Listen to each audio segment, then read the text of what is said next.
할렐루야. 그러면요, 오늘의 본문을 다 함께 살펴보도록 할 텐데요. 이 시간에는요, 야고보서 3장 13절을 함께 보도록 하겠습니다. 야고보서 3장 13절입니다. 너희 중에 지혜와 총명이 있는 자가 누구냐? 그는 선행으로 말미암아 지혜의 온유함으로 그 행함을 보일지니라. 아멘. 할렐루야. 지난주 수요일 저녁에는 야고보서 3장 7절부터 12절까지 말씀 강의로 귀한 은혜를 함께 나누었습니다. 먼저 7절과 8절에서는 길들일 수 없는 혀에 대해 이야기하셨는데요. 사람은 이 세상의 온갖 동물들 곧 짐승들과 새들, 기어다니는 것과 바다 생물은 다 길들여 왔고 사실 지금도 길들일 수 있지만 인간의 혀만큼은 스스로 길들일 수 없다고 말씀하셨습니다. 그래서 야고보 사도는 인간의 혀를 가리켜 쉬지 않는 악이라 말씀하셨고 치명적인 독으로 가득 차 있다고 말씀을 하신 것입니다. 그 다음 7절에서 9절에서는 말과 행동이 일치하지 않는 그 모순에 대해 이야기를 하셨는데 같은 입과 혀로 하나님 아버지를 찬송하고 하나님의 모습대로 창조된 이웃을 저주한다고 이야기하셨습니다. 그런데 내리신 결론은 한 입에서 찬송과 저주가 함께 나오는 것은 결코 올바르지 않다고 이야기를 하신 것입니다.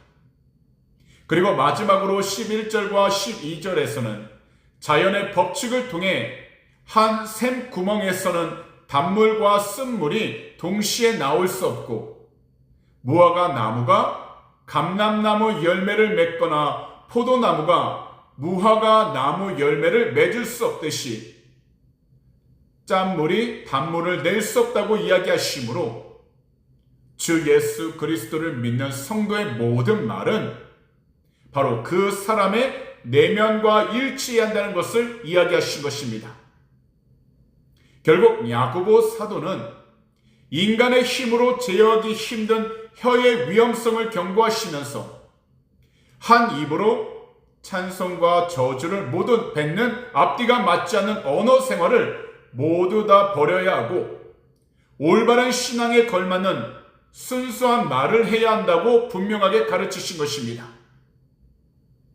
그렇기 때문에 13절은 진정한 지혜가 무엇이며 그것이 우리들 삶 속에서 어떻게 증명되는지 보여주는 중요한 전환점입니다. 이 당시 유대인 기독교 공동체 안에는요, 스스로를 가리켜 율법을 잘 알고 있다, 지혜롭고 총명하다 자부하며 남을 가르치려 드는 사람들이 참으로 많았습니다. 그래서 야고보 사도는 그들을 향해서 정말 내가 지혜로운 사람인지 아닌지는 말싸움이나 이론이 아니라 내 눈에 보이는 삶의 행실 곧 선행으로 증명해 보라고 이야기를 하신 것입니다. 왜냐하면 성경이 말씀하시는 참된 지혜는요, 머릿속에 있는 지식과 입술의 말이 아니라 바로 삶으로 드러나는, 그래서 그 삶 가운데 살아낼 수 있는 능력이기 때문입니다. 이 세상의 지혜는요, 흔히 자기 자신을 드러내고 남을 이겨먹고 내 주장을 다른 사람에게 끝까지 강요하여 자기 자신이 원하는 것을 이루는 데 쓰입니다. 그러나 성경이 말씀하시는 하늘의 지혜는요, 온유함이라는 옷을 입고 나타납니다. 여기서 온유함은 단순하게 나약하거나 성격이 착한 것을 뜻하지 않습니다. 그래서 온유함을 헬라어 원어로 살펴보게 되면 길들여지는 야생마처럼 강력한 힘을 가지고 있지만 오직 주인의 뜻에 따라 온전히 통제되고 있는 상태를 의미하는 것입니다. 그래서 내 지식과 감정을 하나님 다스리심 아래 두고 겸손히 행동하는 것이 바로 진짜 지혜라는 것입니다. 특히 야고보서 전체를 통하는 주제는요, 행함이 없는 믿음은 죽은 믿음이라는 것입니다. 그렇기 때문에 야고보 사도는 말만 앞세우면서 공동체 가운데 다툼과 시기를 일으키고 있는 가짜 지혜를 고발하기 전 참된 지혜를 가진 사람은 주변 사람들을 살리고 세우는 선한 행실을 그들의 삶의 열매로 맺게 된다는 것입니다. 그래서 우리들이 성경을 많이 알고 기도를 유창하게 해도요, 가정과 교회 그리고 일터에서 온유함과 선한 행실이 나타나지 않는다면 그것은 성경이 말씀하시고 있는 참된 지혜가 아니라는 것입니다. 따라서 우리 모두는요, 이 질문을 스스로에게 반드시 해봐야 합니다. 내 지혜는 지금 삶의 어떤 행동으로 증명되고 나타내고 있을까라고요. 그럼 이어서요, 14절 말씀을 함께 보도록 하겠습니다. 그러나 너희 마음속에 독한 시기와 다툼이 있으면 자랑하지 말라. 진리를 거슬러 거짓말하지 말라. 13절에서 참된 지혜는 온유함과 선한 행동으로 증명된다고 말씀하신 뒤에 14절은 반대로 공동체를 무너뜨리는 가짜 지혜, 곧 세상 지혜의 본질이 무엇인지 날카롭게 이야기를 하십니다. 사실 야고보 사도는요, 사람의 겉모습이 아니라 마음속을 먼저 들여다봅니다. 그래서 혹시 스스로가 지혜롭다 생각을 해도 그 마음 중심에 하나님이 싫어하시는 독한 시기와 다툼이 있다면 그것은 하나님께서 주신 참된 지혜가 아니라는 것입니다.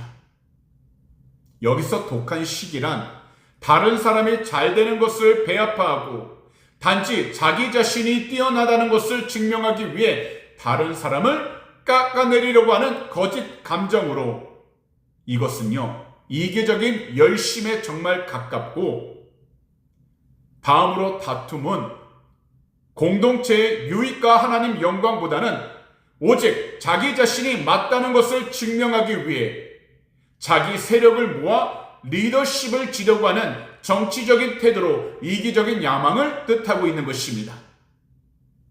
그래서 세상 지식이 많고 세상 학위를 많이 가지고 있어도 그 목적이 이기적인 야망과 시기심이라고 한다면 그것은 사람을 살리는 지혜가 아니라 공동체를 무너뜨리게 되는 악한 무기가 되는 것입니다.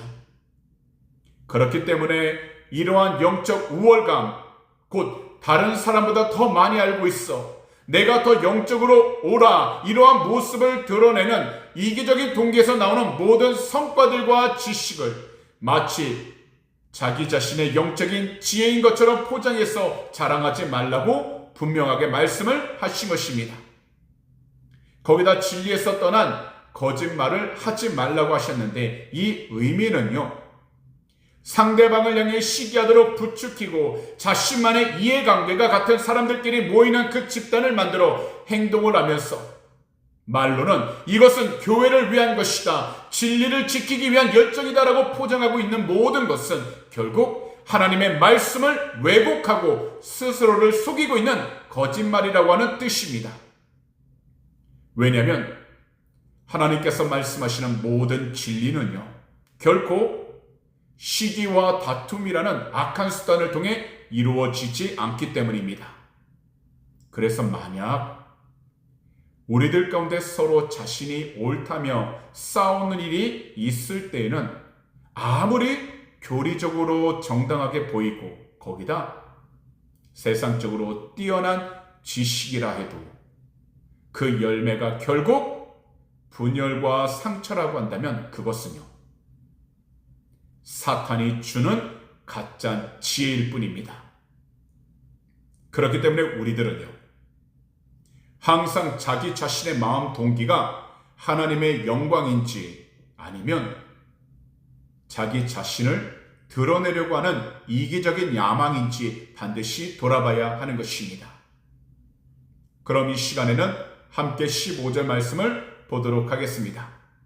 이러한 지혜는 위로부터 내려온 것이 아니요 땅 위의 것이요 정욕의 것이요 귀신의 것이니.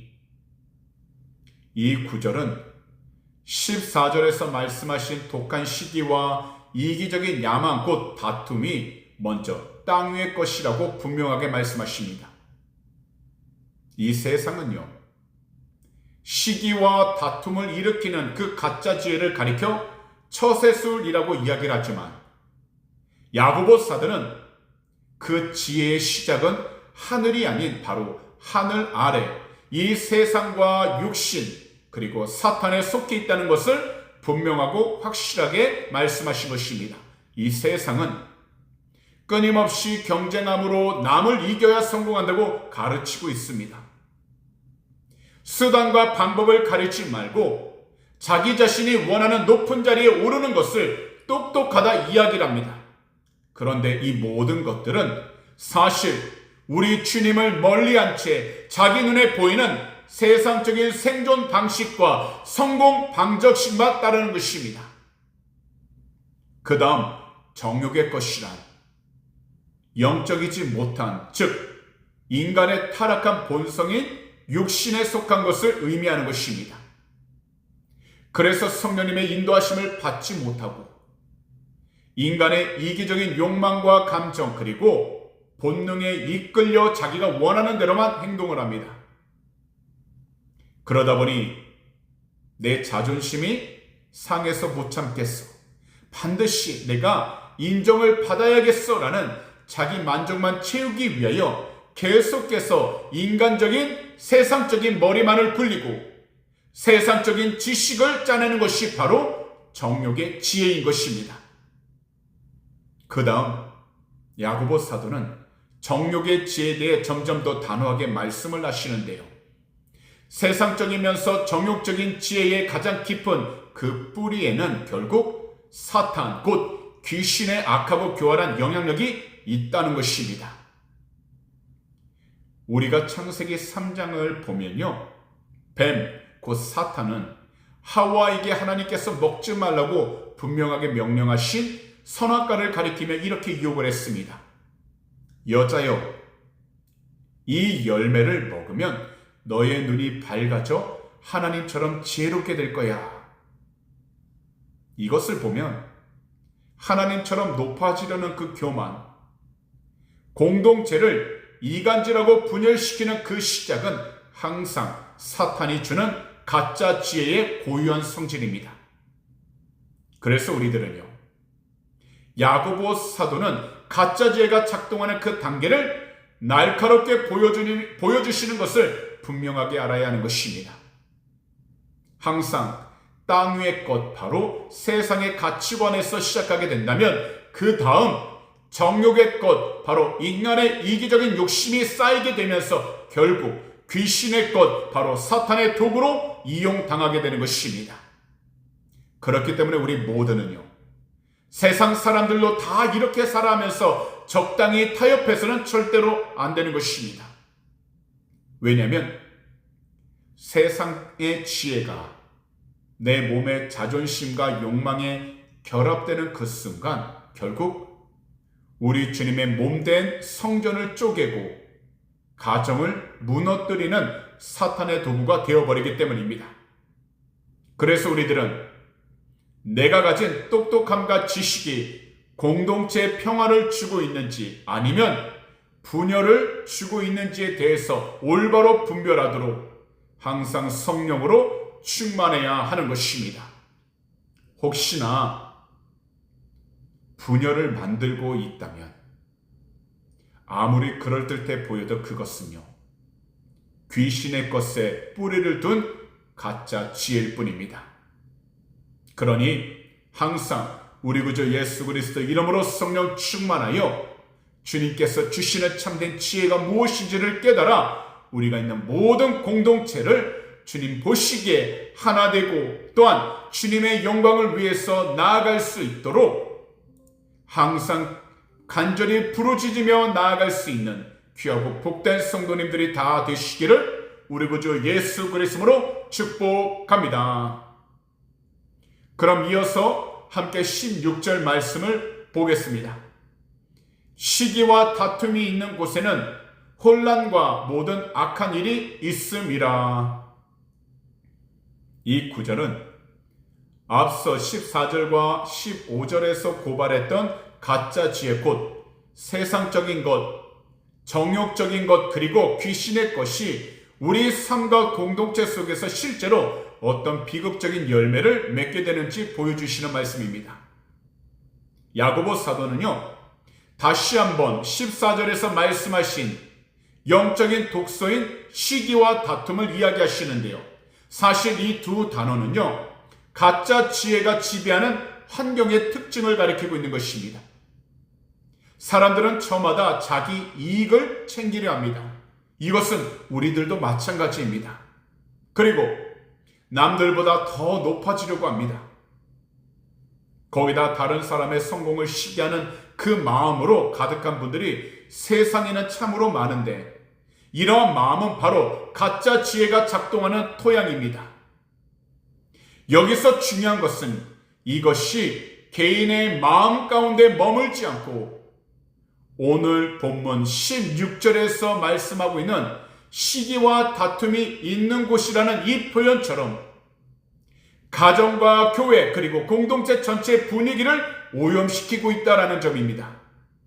그래서 이러한 자리에서 자라나는 모든 열매는 오직 두 가지뿐입니다. 첫째로 혼란이라고 하는데 영어로는 confusion 그리고 disorder입니다. 하나님은 어지러움 곧 혼란의 하나님이 아니십니다. 하나님은 오직 화평의 하나님이십니다. 그래서 바울 사도는 고린도전서 14장 33절 전반절에서 이렇게 말씀을 하신 것입니다.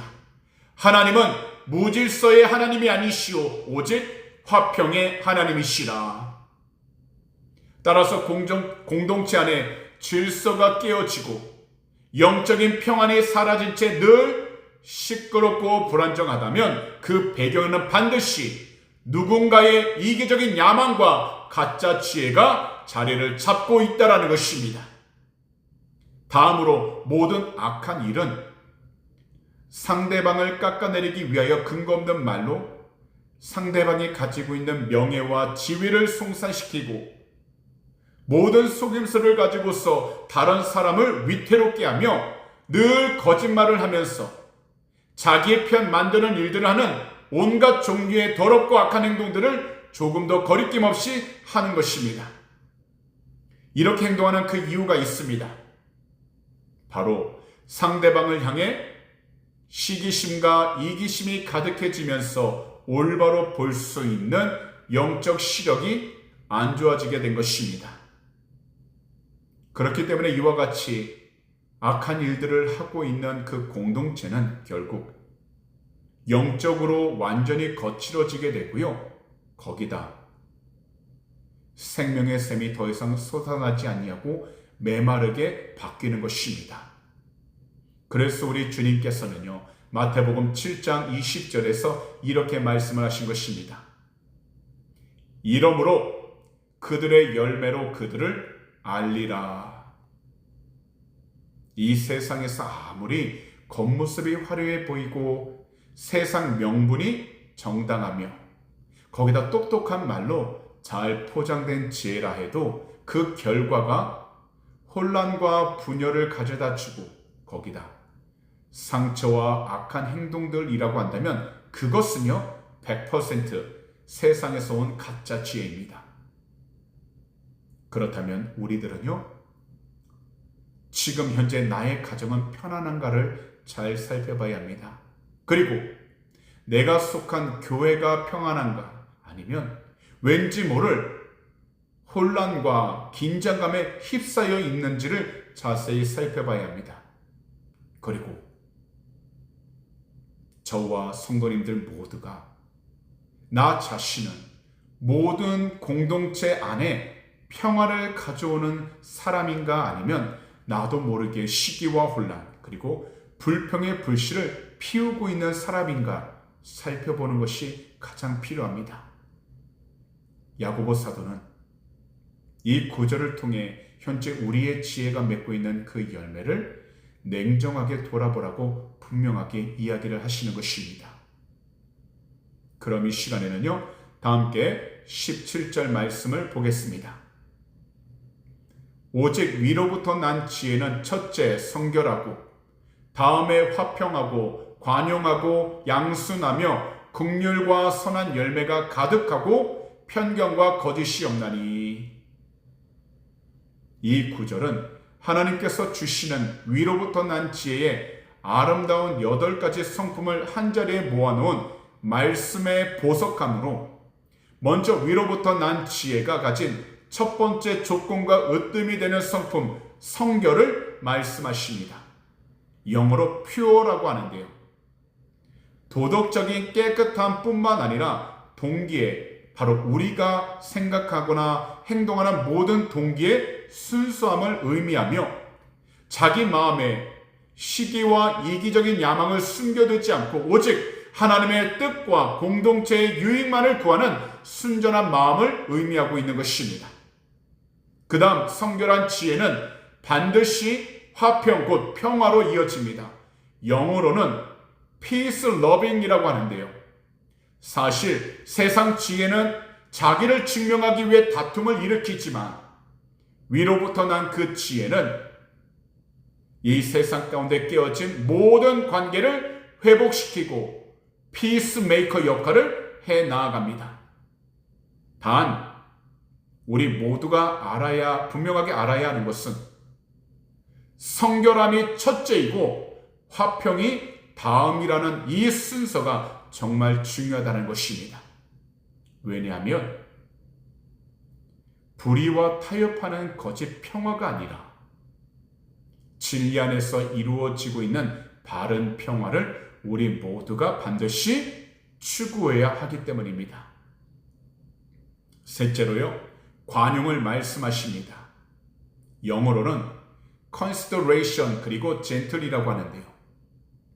너그럽고 다른 사람을 배려하는 성품으로 단지 자기 권리와 주장을 끝까지 밀고 나가 끝내려 개인의 고집을 부리지 않고 상대방의 상황과 약함을 이해하면서 한 걸음을 물러서야 할 때를 아는 영적 넉넉함을 가리키고 있는 것입니다.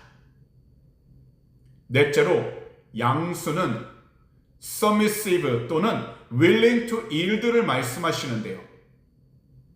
쉽게 말해 말이 잘 통하는 태도입니다. 이러한 성품을 가진 사람은요, 고집스럽거나 독선적이지 않아서 다른 사람의 바른 의견과 권고를 열린 마음으로 기꺼이 받아들이고 거기다 순종할 줄 아는 부드러운 성품을 가졌습니다. 다섯째로 긍휼을 말씀하십니다. 영어로는요, full of mercy인데요.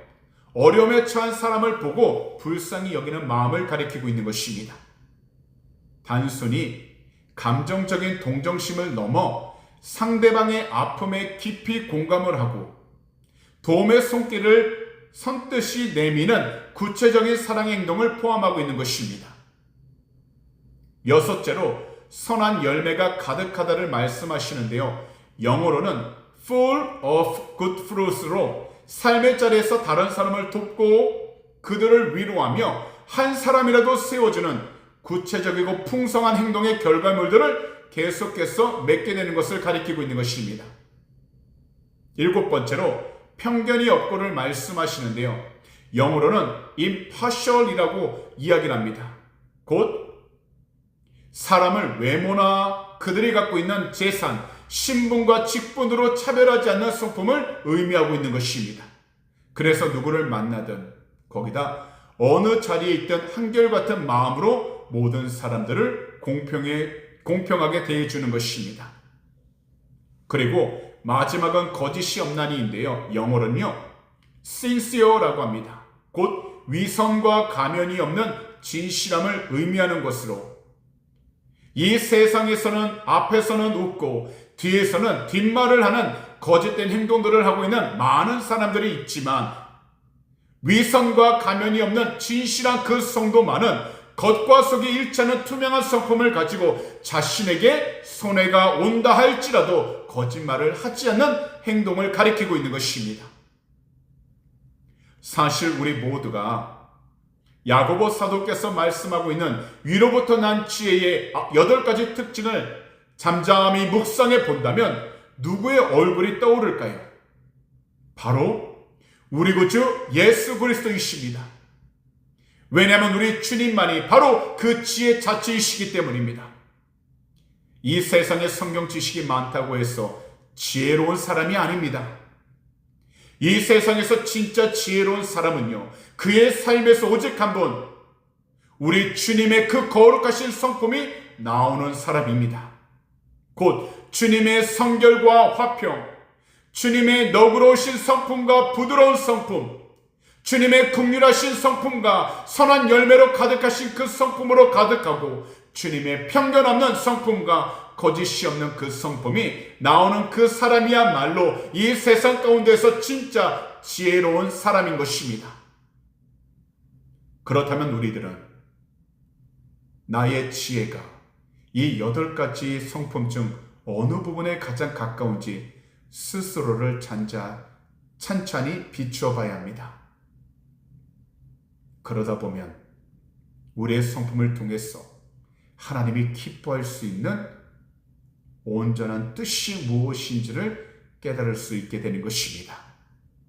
그럼 오늘 시간에는요, 말씀 강의 마지막 구절인 18절을 함께 보도록 하겠습니다. 화평하게 하는 자들은 화평으로 심어 의의 열매를 거두느니라. 이 말씀은요, 혀의 다스림에서 시작하여 가짜 지혜와 참된 지혜의 비교로 이어졌던 야고보서 3장 전체를 마무리하고 있는 결론입니다. 다시 말씀을 드리지만 참된 지혜를 가진 그 성도는요, 모든 공동체 안에서 피스메이커 역할을 감당하며 살아갑니다. 그래서 우리 주님께서 산상수훈에서 말씀하셨던 것 같은 정확한 일치를 하는데 바로 마태복음 5장 9절입니다. 화평하게 하는 자는 복이 있나니 그들이 하나님의 아들이라 일컬음을 받을 것이며. 그래서 피스메이커 역할을 하는 이들은요, 분열이 있는 곳에 화해를 가져오고요, 시기와 다툼이 있는 모든 곳에 참된 지혜의 성품인 관용과 양순 그리고 긍휼을 적절하게 잘 드러내어 평화를 만들어내는 귀하고 복된 성도들입니다. 특히 영적인 삶에는요, 농사처럼 심고 거두는 법칙이 반드시 작동합니다.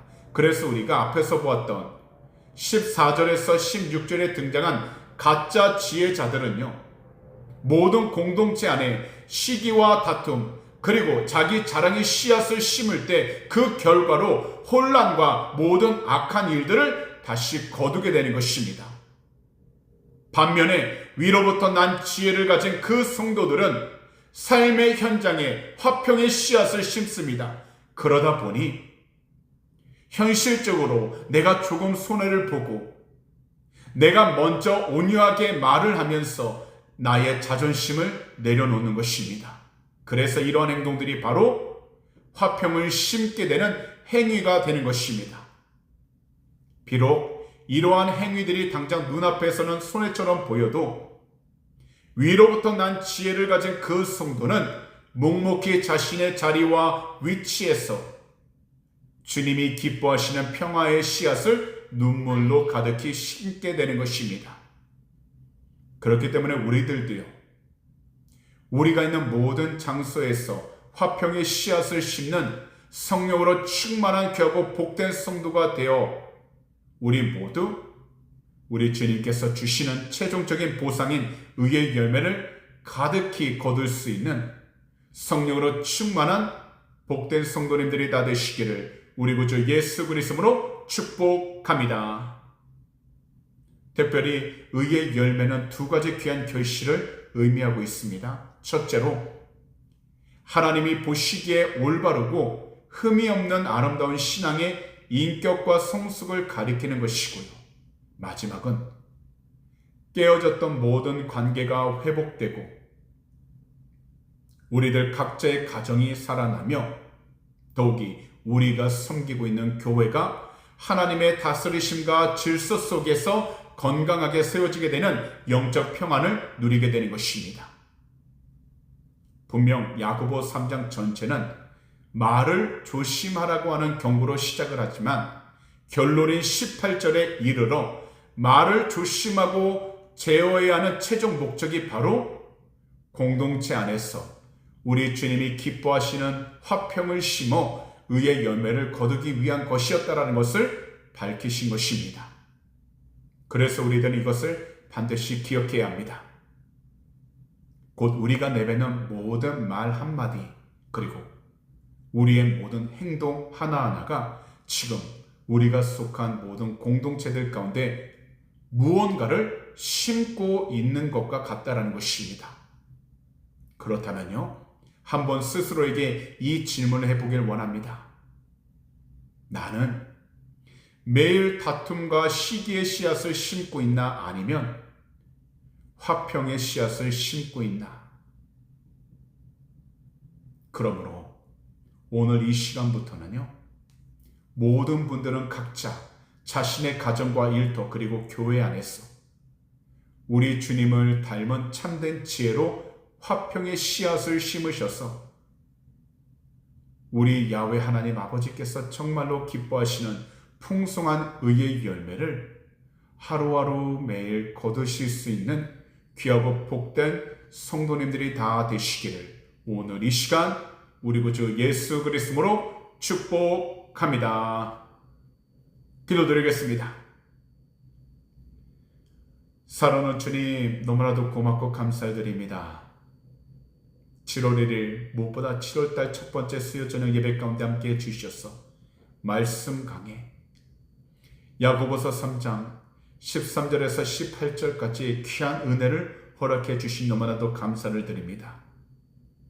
사랑하는 주님, 우리 모두가 무엇보다도 올바른 신앙생활, 믿음 생활을 하면서도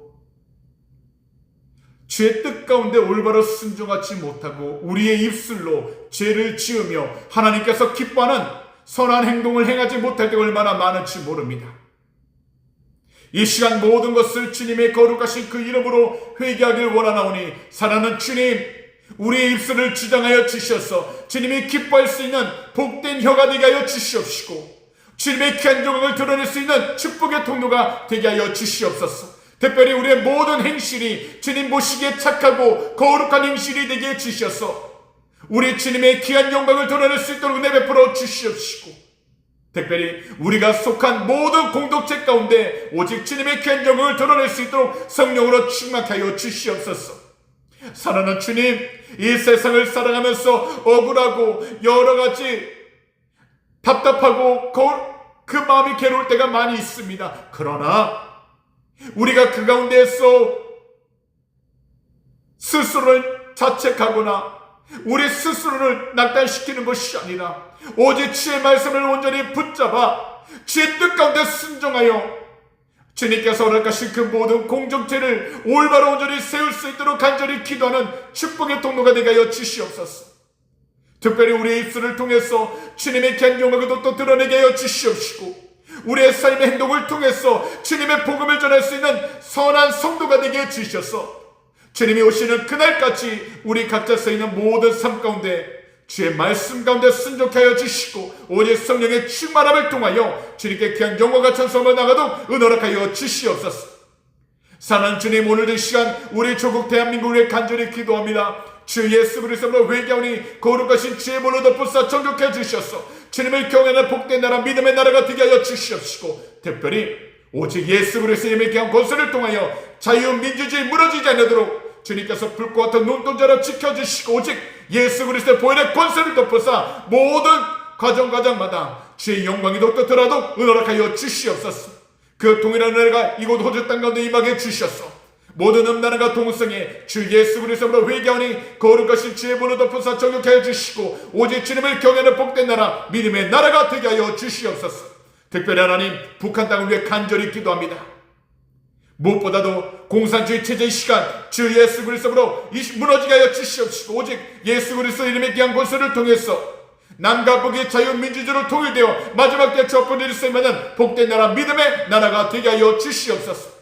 오늘도 주님께서 우리의 모든 삶 지키시고 동행하심을 감사 찬양합니다. 우리 주님 영광을 받아 주시옵소서. 감사하며 이 모든 말씀을 우리 구주 예수 그리스도로 축복하며 간절히 기도하옵나이다. 아멘.